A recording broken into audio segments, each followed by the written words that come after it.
everyone. Welcome back to Connect Cape Fear podcast. Today we have Bill Praschak, founder and lead instructor with Fully Loaded Defense. Welcome to the studio. Hey, Bill. Thanks for having me, guys. Appreciate it. Now we're excited. This is a different topic than most of the guests we've had on. So looking forward to getting into it. And I know there's a broad audience here in Cape Fear region that'll agree. So tell us a little bit about Fully Loaded Defense, the vision, the brand, all that good stuff. Yeah, absolutely. So I started Fully Loaded Defense like 3.5 years ago. I originally came down here from New Jersey. Okay. So very strict gun laws when I left.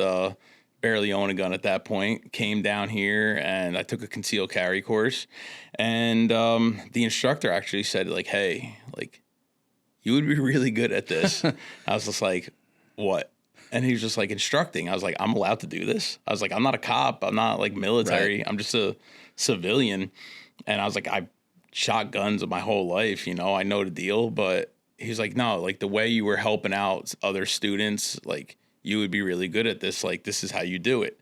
So I went and got my certification, and then I turned Fully Loaded Defense into one of the biggest firearm training companies east of Raleigh. We taught over 3,500 students, but we don't just do firearms training. We also are heavily involved in corporate safety training, like workplace violence, CPR certifications, situational awareness, de-escalation as well. Mm-hmm. So I got into this because we live in one county that's like one of the number one in America to move into. So there's a lot of transplants coming in from places that don't have the access to firearms that we do and like can train. Absolutely. So they go to an indoor range, they point, they shoot, and then they leave. But I offer with my set of instructors that we want ongoing training. We want this to be a program, just like a physical fitness trainer is going to push you through these different journeys. I want to do the same thing in your firearm journey. So you're not only certified, I want you to be qualified as well. So that's pretty much what we do in a nutshell. So you've been doing this with Fully Loaded for 3 years? Yeah, about 3.5 years. About three. Yeah. How is it changed? I mean, Wilmington and the lower Cape Fear region in general, Cape Fear region has been growing forever. It feels like for the last 15 to 20 years. Yeah. Coming from Jersey, you know that. Yeah. It was different probably when you got here. It was different when I came down from PA. How has it changed in terms of the type of folks that you're training, the type of businesses that you're coming into? Have you seen any differences? Oh, yeah. Over the last 3 years. So when we're training these people, it's not just people that are native to Wilmington. It's these transplants as well. And they're excited. You'll see a difference in the last couple of years as well. As the world's changing, these people are motivated to learn. They're motivated to protect their family. They're motivated to protect their business. They're starting to realize, like, hey, it's not just about the numbers coming into the business either. It's about how safe is our people? You know, how do we take care of our people more so? HR departments are starting to realize, hey, these policies that are on paper, we need to start bringing them to life. And it's really exciting to see the motivation behind some of these people and their family. A lot of women are getting involved. People are teaching their kids about gun safety. You know, those commercials in the 90s, like, hey, Johnny, look at this, my dad's gun. And then it goes black and it's boom, and it's like gun safety. But you know what? I met a guy. He actually brought his son out to the range and he bought him his first hunting rifle. I was so like intrigued by him and how he handled this with his son. Before he put that firearm in his son's hand to teach him how to hunt, he says, once you touch this, all those Nerf guns at home, all those toy guns, they're gone. You have to make a decision right now. It's either this is what we're going to do. You have to be a real adult. You have to grow up with this and take this seriously. You have to make a decision. And he's just like looking at his dad, like taking a deep breath. What a great And then lesson. he's like, yes, all right. And then 2 weeks later, I get a picture from the dad and they're selling all the Nerf guns. In case you haven't noticed, Nerf guns are probably just as expensive as real guns. Yeah, exactly. Yeah. And I now have an 18-year-old son, but I remember those days. And they hurt. They hurt. I'm like, and the airsoft stuff and all that. Like, it's incredible. So yeah, a lot of I will say same people, different motivation now. Yeah. And that's like brings up a great point, you know, because in talking to you before we started the show and everything, how much of this is education first, obviously. All of it. all of it. Safety is the number one thing that we preach. And people want to learn, and you have to be safe doing this. So whether it's handling a firearm or keeping your company calm and communication, it's all about this education first. That is really the first step. Everything else I could teach you is easy. Right. That's the easy part. The logistics of everything is the easy part, but learning and truly understanding the purpose behind it, that's the real effectiveness. What do you do? And maybe this isn't a common scenario when someone comes in and just wants to be the Dirty Harry right away, and they don't even know how to hold the gun or load the clip properly. So during our classes, we go through, we have SIRT pistols. They're laser pistols. Mm-hmm. And before we even get out to the range, before we even talk to anybody about that, they handle that SIRT pistol first. And we'll go through the whole course of fire with them. Proper grip, trigger press, stance. Same thing before we get into any corporation either. We will walk them through and do like a table talk and really explain step by step on what they do. And so sometimes we get the old timer that's like, I've been doing this for the last 40 years. You're not going to show me. Well, and I say, listen, outside of this class, if you need to do whatever you want to do, great. Just give my way a try first and see if it's anything beneficial to you. If it's not, then respect my elders. I'll keep my mouth shut and keep it moving. But if you find any value in it, then use it. Pick my brain. You may be able to learn something. So we get those people sometimes, but it's not a discouragement. It's a learning curve. It's a process. Right. It's something new. And the good thing is that you meet different people, all different walks of life. So that's really why we get into this. Well, you had mentioned mothers. I mean, you're right. Listen, it's no secret there is a big firearms community here in the Cape Fear, but it's also no secret a lot of people don't get involved because they feel they're going to be shunned by folks that know firearms. Mm-hmm. How do you get around that? How do you get people comfortable with the idea? Someone who might not have ever even grown up with a gun, but understands that I want to feel secure, or I want to do it for sport, or I want to share this with my son or daughter. How do you see that, and how do you get them in there? So we are not the type of company that is just going to put people on a range or in any situation without building up confidence. So yes, I will tell you, we are not the type of company where you're going to put your fist in the air and leave yes, right, I did it. We're there to train. We're there with a purpose. So how we practice is how we play in the game. But just like any coach would, you're going to build your team up. You're going to build confidence. Yeah. You're going to build morale. And that's how we send people in. And that's how we train. And if we see something, we will bring them aside and work with them individually. Anytime we're on the range, I usually have like 2 or 3 other instructors with me. So if I see somebody struggling, I'd be like, all right, listen, go take them, work with them, and really pay attention to what they're doing and build up their confidence. You're not going to do everything we're doing here. We're going to take a little bit further, go a little bit more in depth, and then we'll. So it's really like a one-on-one coaching moment where you can pull them out of the action and focus on their specific situation. Yeah, and it doesn't have to always be like a lot of people think when our concealed carry classes happen, sometimes we have excess of 40 people. You have to get through those people. Right. But because I bring so many instructors with me that understand and they're personable, they're not just this gun ho, pull the trigger. We're taking our time because everybody's a different person. Not everybody has the same confidence. And just like a teacher in school, there's different learning methods. There's verbal, there's auditory, there's visual. So we really cater to everybody individually because at the end of the day, we work for these people. They're paying us. Well, and also, though, you bring up a good point. There are different learning methods and attention spans are changing. I mean, you've got a lot of personality and characteristic traits that are maybe up against people being able to focus in. Do you see that? Or is it more, without saying it blatantly, is it more difficult to deal with a younger learner than it is an older learner? Does it just depend on the person? It depends on the person. I have kids as young as 6. Right. And listen a lot better than if I had a 40-year-old there. But then I have people that are motivated, like a recently, widowed wife that is living on her own now, motivated. Child going off to college, and the family is wanting him to be protected, or father and son come together. So it really depends on the dynamic. And then sometimes I get the group of friends that are just there because they want to do it together. But at the end of the day, we have a lot of fun in our classes. There's a lot of laughs going on. You could read our Google reviews. It's like a lot of humor. You're taking a serious subject and make it a little bit more lighthearted.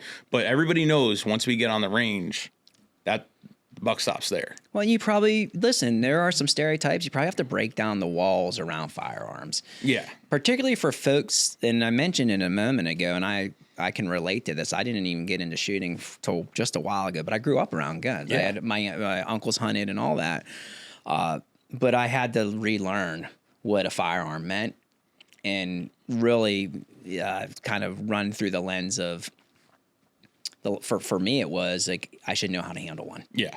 Do you see a lot of that? And that's what I was going to ask you, like, the ratio of men to women that come to you guys. I think people would probably be surprised to realize this isn't just a bunch of guys. No, absolutely not. It's 50-50. I bet, yeah.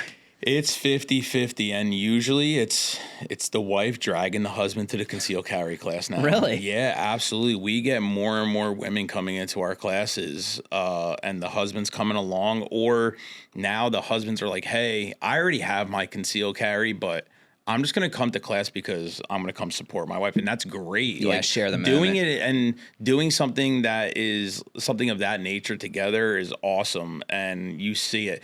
I do have a rule on the range, though. Husband and wives, boyfriend, girlfriends, brother, sister, best friends are not allowed to stand next to each other on the range. We kind of separate them. Is there a reason, or is it just it's not a distraction?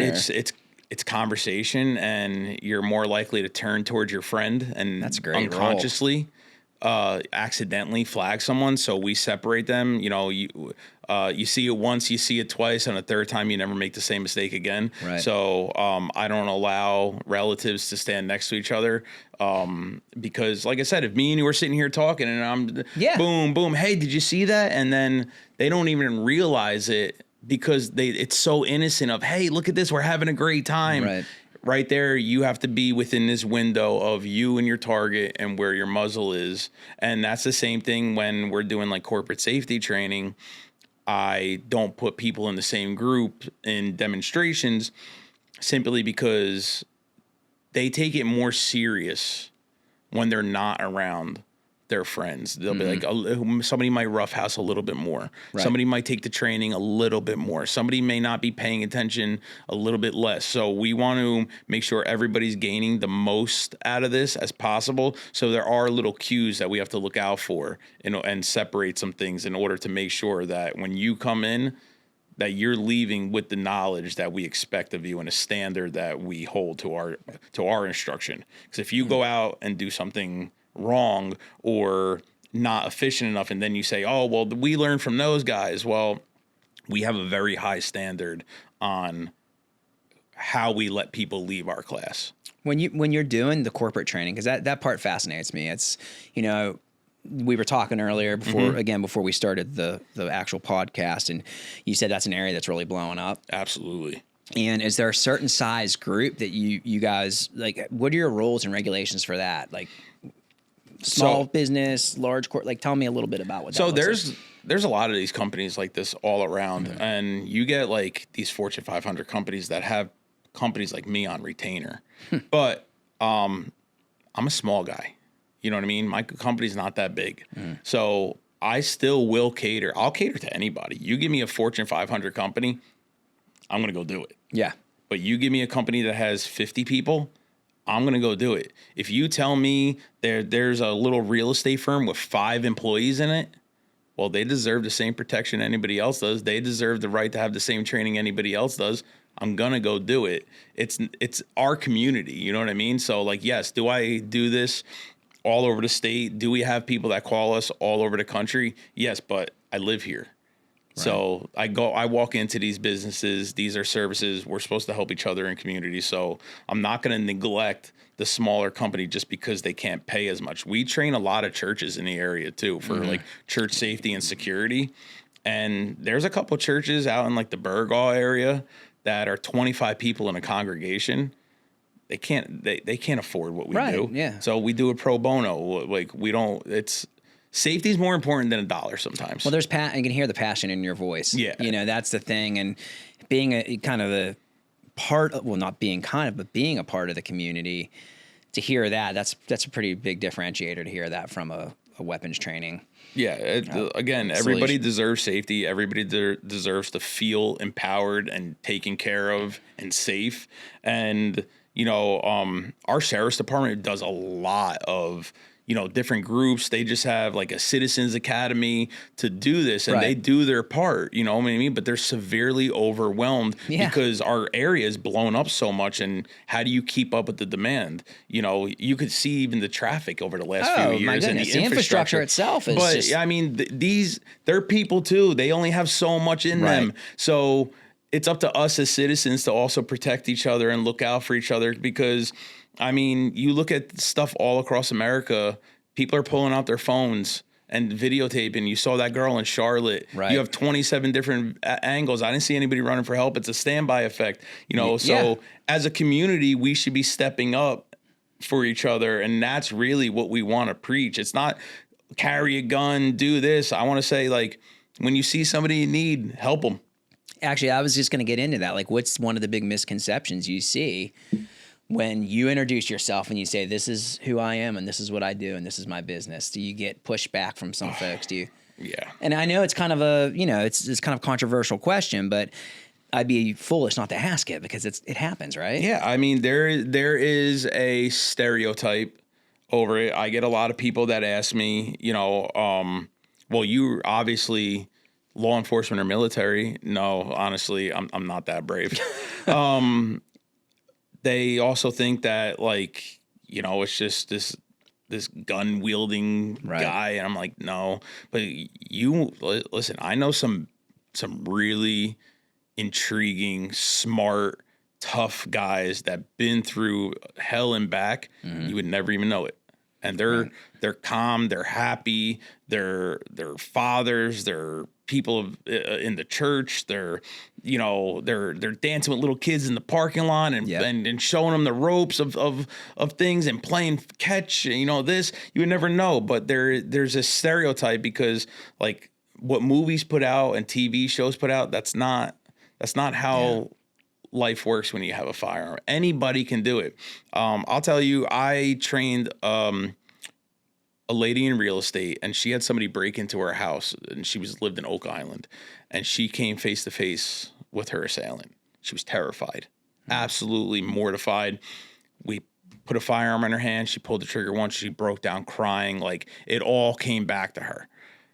But now she's training to shoot competition and do something called tactical games where it's like lifting and shooting. So, like, I don't do that. I don't mental do well-being. I don't do competitions. Right. I don't do anything like that. But look at what you would look at her, and she's a real estate agent. She's a mother. She has a kid in college.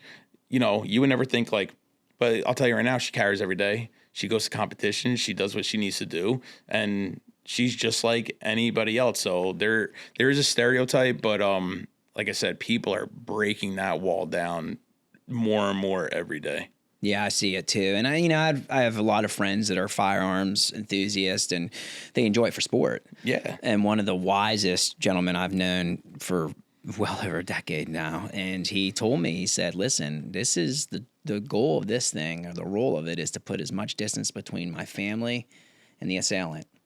It's only there as a backup if I can't do that. Yeah, that avoidance. Really, that's kind of, I don't know, but that avoidance. That's it. Yeah, like that was, and that just changed my perspective of, like, you're right. Well, the confidence of knowing that you have the fallback. So there's a guy, I forgot his name. I watched a podcast, but he said, if I was getting in a fight with a guy, what am I going to do? He's like, I'm going to run. Yeah. And the guy's like, why? Like, you're you do all like this. Some huge dude, yeah. Yeah, he's just like, he's like, you're ex special forces or whatever. He's right. like, I'm going to run. He's like, why? He goes, for what? Like, what's the point of it? Yeah. You know, I'm a grown man. What am I doing? Everything else is there. Did he hurt me in option. any way? Is he physically putting hands on me? Am I able to get away? I have a family to go home to. Yeah. Things change. People change. You have other responsibilities. You have things to take care of. You have a job. You have a community. You have a son, a daughter, a mother, a wife, a brother, a sister, whatever. So if something happens to you, it happens to somebody else too that loves you. So it's like, why? So I ask everybody, what's the number one fight you're guaranteed to win? It's the one you're not in. Right. You know, at the end of the day, you know, especially as men, we're going to sit here and be like, oh, yeah, when we were younger, big chest, yeah. You know, we were, you know, the glory days. You know, yeah. we you know, hockey fights and all that stuff. In high school, you should have seen how many fights. Yeah. Now it's like road rage incidents. Hey, man. But you know, that's a great point, Bill. Like those incidents, they were probably around when we were growing up. I'm a bit older than you, but they nearly weren't what we hear today. No. I mean, people and you know, it is becoming kind of an essential issue of our time where people are just flipping out and not being prepared. Almost feels irresponsible. Yeah. I mean, well, so a good friend of mine, he owns a company out in Raleigh, and I'm going to steal this from him. So Cameron, I'm sorry. But he said de-escalation was based on the lack of communication. Mm. So we have no communication anymore. Right. We have no communication amongst people. We don't know how to talk things out. And that's where like you have to learn how to de-escalate is listen. You have to learn how to de-escalate is change your tone, and it's body language, and just a regular normal conversation can fix a lot of different issues that we have. It never has to lead to, you know, having a firearm on you and using it as a rattlesnake rattle or using that as your muscle. Some of the craziest incidents that happen because of lack of communication. Yeah. And that's really what it comes down to, is that our society, especially since COVID, people working from home, we failed in communication. That's a great way of putting it. Yeah. I mean, and people go to the last resort first way too many times. And that's just a well, it's also because downfall. You know, we have a huge platform of the internet, which is great in a lot of ways, but how much stuff when your algorithm, you watch one video of an incident and then your algorithm gets flooded with an incident after it's, so then after every day you wake up, now you're just watching nothing but bad things. Yeah, you're saturated with negativity, violence. Bill, before we wrap up here, I do want to ask a question, because I know this in my own life. There are people, business owners, HR departments, or just someone, a residential homeowner. They are interested, but they aren't ready to take that next step of reaching out to someone like you that can actually help them understand what the firearm is there to do. Yeah. What do you tell folks like that? So like on a residential and a homeowner way, it's just saying it's there if you need it.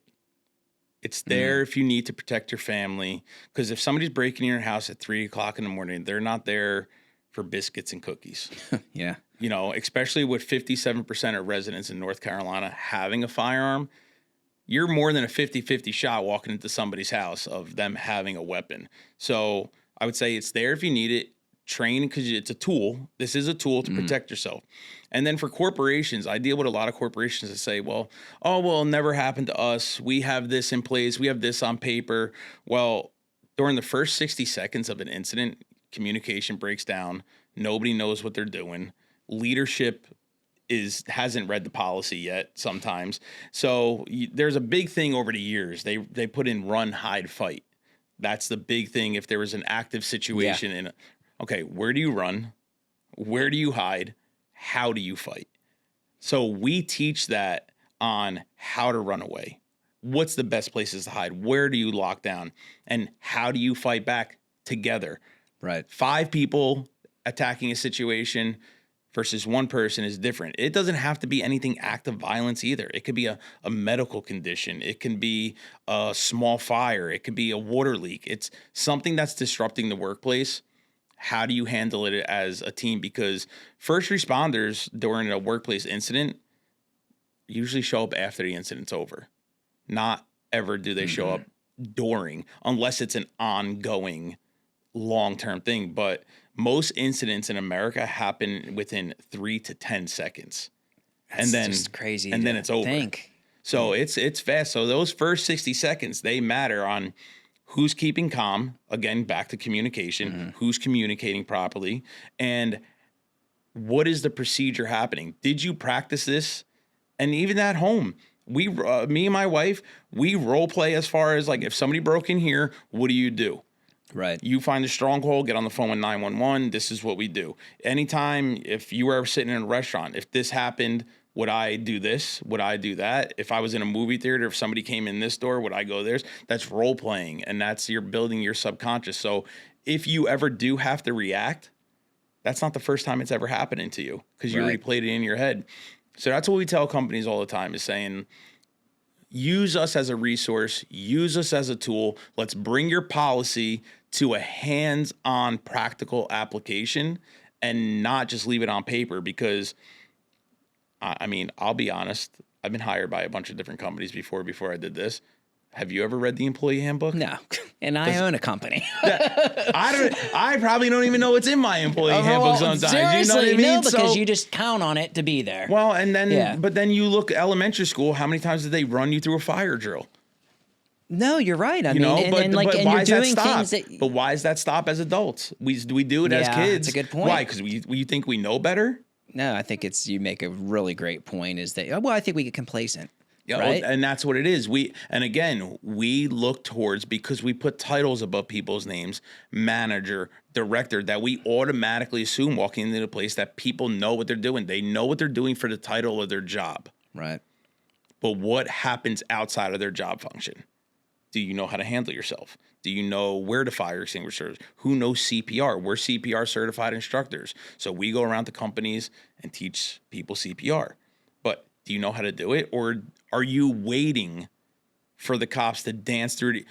What if an incident happens at 4:30 p.m. 100%, somewhere in the middle of College Road? It's a problem.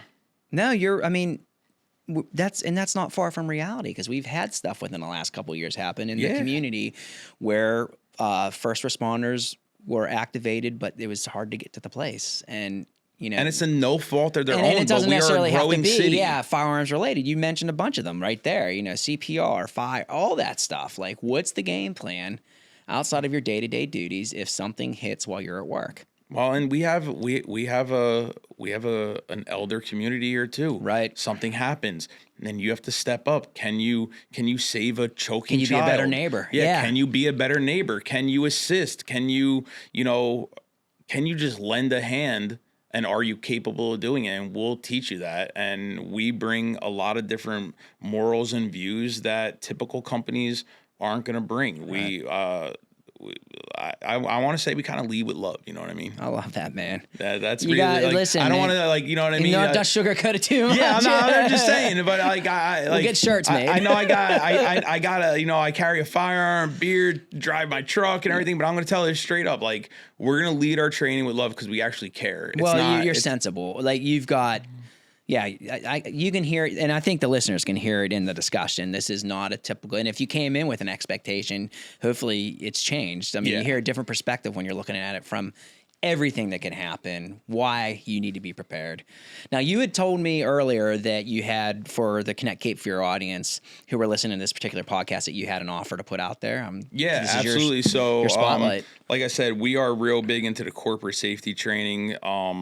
So if you contact us before August and want to sign a contract, we will take $2,500 off of your contract for corporate safety training. That is extremely generous. So thank you. And anyone who's listening, whether you are familiar with firearms or you've been interested in learning more about it, I'd highly recommend reaching out to Bill on that particular offer for Connect Cape Fear and our listenership. You did awesome, man. Bill, Thanks. It was great having you here at the studio. Again, guys, Bill Praschak, founder and lead instructor with Fully Loaded Defense. And we appreciate you guys listening to us. Appreciate you being here, man. Appreciate you. Thank you. And until next time, we'll be talking soon.